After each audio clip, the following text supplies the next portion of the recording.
What's going on, guys? Welcome back to another episode of Lockdown Coverage. If you guys are new to the channel, my name's Daniel. On today's episode, this is going to be my final mock draft. This will be mock draft 3.0 for me. If you guys have seen in the past, I've done two others. The draft is officially tomorrow, Thursday the 23rd. Today is Wednesday the 22nd.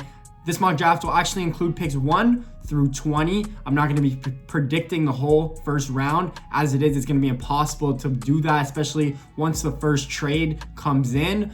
Every mock draft is going to get ruined like they do every year. But this is going to be a little bit of a mix-up. I'm not going to have the same players positioned at where they've been positioned if you've seen other mock drafts in the past. And when I say in the past, I mean just a few days ago. So without any further ado, let's get into it. And again, I know this is going to be a boring start because you guys have heard of these two players throughout the whole freaking draft process. But Joe Burrow to the Bengals, ring the bells, ring the draft alarms. Joe Burrow is going to the Bengals. This is the biggest lock that I've seen in a while for any quarterback. I think the Bengals need him. I think Joe Burrow needs the Bengals as well, even though he could be going to a better destination if someone else had the first round pick, but of course they don't. So Joe Burrow from Ohio makes sense, going to Cincinnati, going to his hometown team. Of course, be there at 1. I don't want to waste your time on that. And then at 2, Chase Young to the Washington Redskins. Ring the alarms again. Big whoop whoop. Everyone has seen these two picks. The draft officially commences at 3 with Detroit. I think the first 2 picks are going to be actual locks. So with the 3rd pick in the NFL draft, I actually have the Detroit Lions selecting Isaiah Simmons. No, not Jeffrey Okudah. Even though Jeffrey is the best corner in this draft, I think Matt Patricia could be thinking of this draft and like, hey, remember when I was in New England and before Brian Flores, I was the defensive wizard. I was the defensive specialist. So just give me Isaiah Simmons, the Swiss Army knife that could do everything. And let me show you guys that you probably forgot what I could do with a player like this.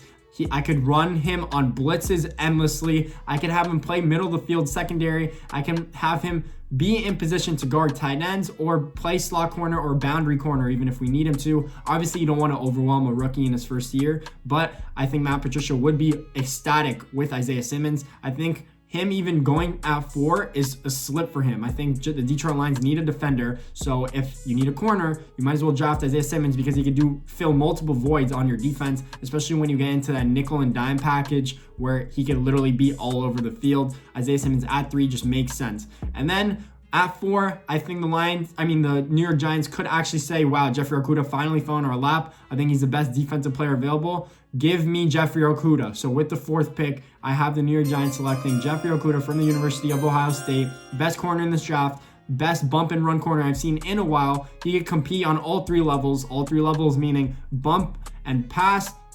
He could lock you down on your route. He could follow you across the field. And he could play the ball in the air. All 3 levels, he is amazing. His footwork is amazing. He's a technician in short spaces. Makes sense for the Giants to go with the best player available. Again, I wouldn't be surprised if the Giants did select their top tackle on their draft board. They need to protect Daniel Jones. He had 18 fumbles last year, which was by far the most for any quarterback. I personally never seen any quarterback fumble that much before. So I wouldn't be surprised if they go offensive tackle or Jeffrey Okudah or best defensive player available. That's where I have a 5.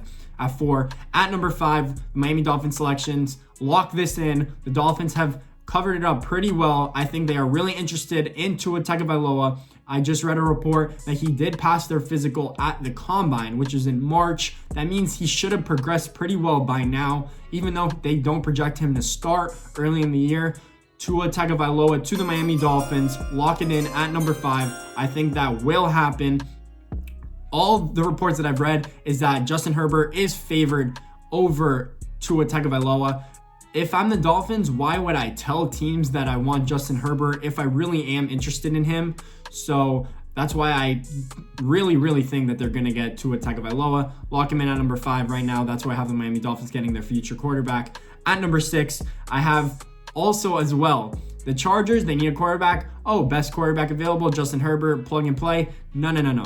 I do not want them to get Justin Herbert, in my opinion. I do not think they will actually draft him. I think they actually are okay with Tyrod Taylor. I think that they secretly could be interested in Cam Newton if they build a ready now team, which I think they do have right now. They have a few veterans, they have a few young pieces, but not enough young pieces to just rebuild and start by drafting Justin Herbert and letting him sit for a year. So with the 6th pick, I actually have the Chargers selecting the best offensive tackle in my eyes in Tristan Wirfs with the 6th pick.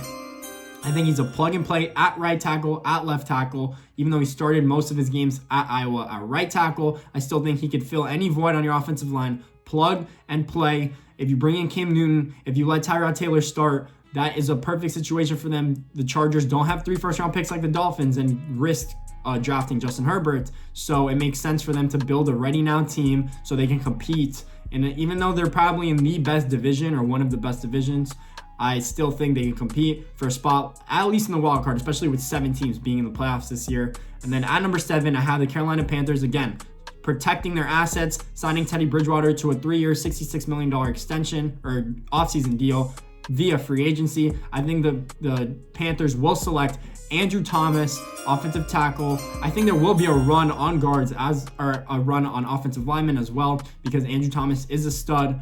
I think he fits plug and play. Plug and play. That's what you want with quarterbacks that could start right now. You want them to be able to have time to throw the ball. You want the offensive linemen to be able to exploit holes in the running game. That is what Carolina needs, especially that they just paid Christian McCaffrey and made him the highest paid running back in the league. It makes sense for both parties. So Andrew Thomas at 7. At 8, Arizona got blessed with probably the best defender at 8. Derek Brown at number 8. That's where I think they're going to go with. He could either go offensive lineman, but I think just Derek Brown is too good of a player to pass up with that number 8 spot. I think, again, plug and play. I'm going to stop saying this eventually, but these are players that can impact your team right away. Derek Brown in another draft might go at the 3 or 4 spot, but since it's so quarterback dependent and tackle heavy in the top 10, I think Derek Brown is going to slip a little bit. Arizona is a perfect fit for him at number 8.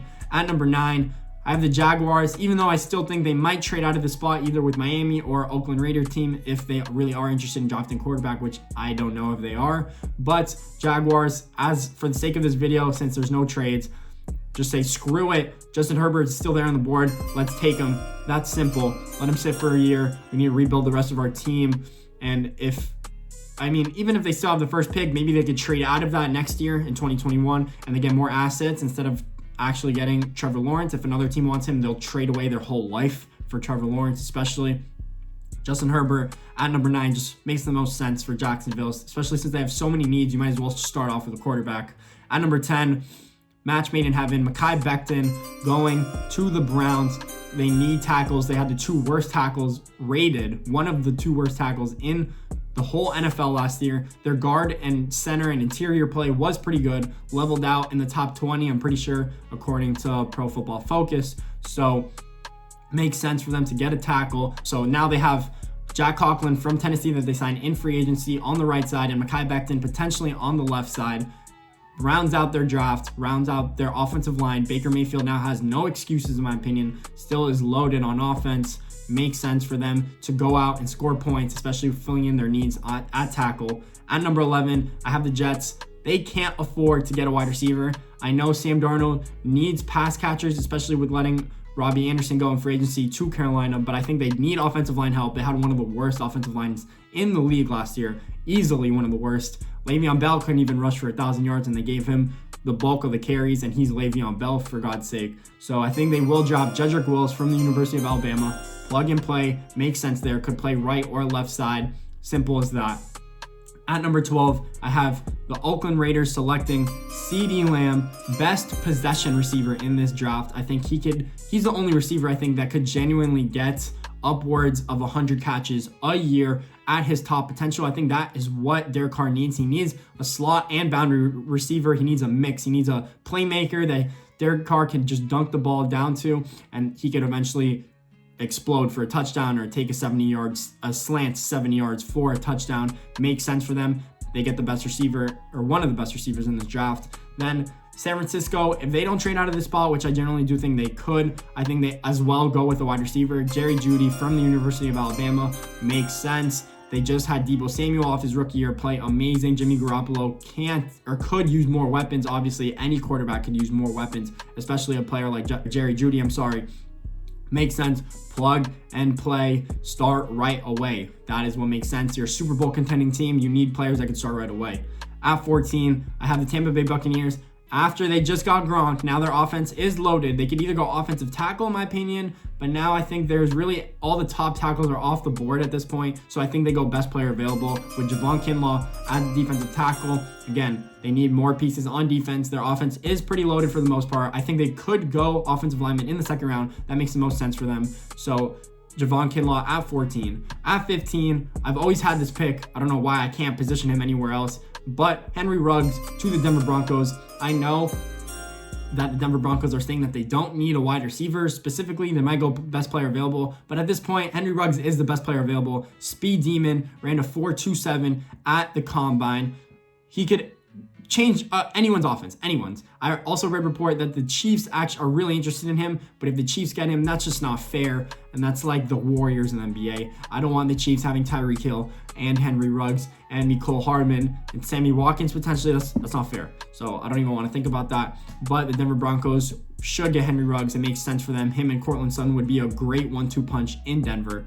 At 16, I have the Atlanta Falcons getting the best pass rusher, probably the most raw pass rusher, but the best one available, and that is Kavon Chason. I probably said his first name wrong, but he's a beast from the University of LSU. Again, played really good, came off an ACL tear, I'm pretty sure, in 2018. So 2019 was his recovery year, and he still played really good. Usually it takes a player a year to 2 years to finally or be 100% from ACL injury. So I think he's a raw specimen. I think he could help Atlanta in the long run. I think he could be a really good player as well. People are sleeping on him, in my opinion. Then at 17, I have the Dallas Cowboys selecting the best corner or secondary player available left. That is CJ Henderson from the University of Florida. Again, great. He's basically a Byron Jones. He's a taller Byron Jones. Is it an athletic freak? Makes sense for them to go there. I either had them getting CJ Henderson or I had them getting Xavier McKinsey, but with the 18th pick, I actually had the Miami Dolphins just getting the best player available, and that is Xavier McKinsey. Really good specimen from Alabama, can hit hard-hitting safety. I look at him more as a strong safety than I do free safety. I don't know how quick he is or how he could really see the field, but he can maybe transition to free safety because it makes more sense, but strong safety seems to be his natural position, so it makes sense for him to go there. At 19, finally, I have the fourth quarterback going off the board, Jordan Love to the Oakland Raiders. I think Oakland is just saying, screw it. If him being there at this point, and he could be the next Patrick Mahomes, let's just take him. Let's groom him under Derek Carr. We have a backup plan. John Gruden still has 7 years remaining on his his 10-year deal, not $10 million deal, but which is ridiculous. So Jordan Love, sit behind Derek Carr. Eventually, if Derek Carr doesn't perform, there you go. You got your backup plan. If you could turn him into an amazing player, which I think he has the potential to do, then I wouldn't be surprised if that actually happens. Jordan Love going at 19 to Oakland. He could go earlier if teams are really, really needy for quarterbacks, but I don't know if that's going to happen. And then with the 20th pick, I actually have the Jacksonville Jaguars selecting Justin Jefferson, best player available. They just cut Marquise Lee from their roster, former USC standout. So Justin Jefferson just makes sense. You got your quarterback in Justin Herbert. Get him a weapon. He needs weapons across the board. They had D.D. Westbrook. They have DJ Shark, who played really good last year. Makes sense to have a great wide receiver core to surround their rookie quarterback if he plays this year or if they wait till 2021. So that is my first round draft, 1 through 20. If you guys liked the video, please make sure to leave a thumbs up and subscribe. The draft is tomorrow. I'm actually so excited. It feels, with this corona thing going on, it feels like we haven't been doing anything throughout the past, I don't know, month or two. It feels like a year. But finally, the draft is tomorrow. I will be doing player grades and draft grades based off their first round selections. So make sure you guys tune in. Appreciate you guys for watching. See you next time.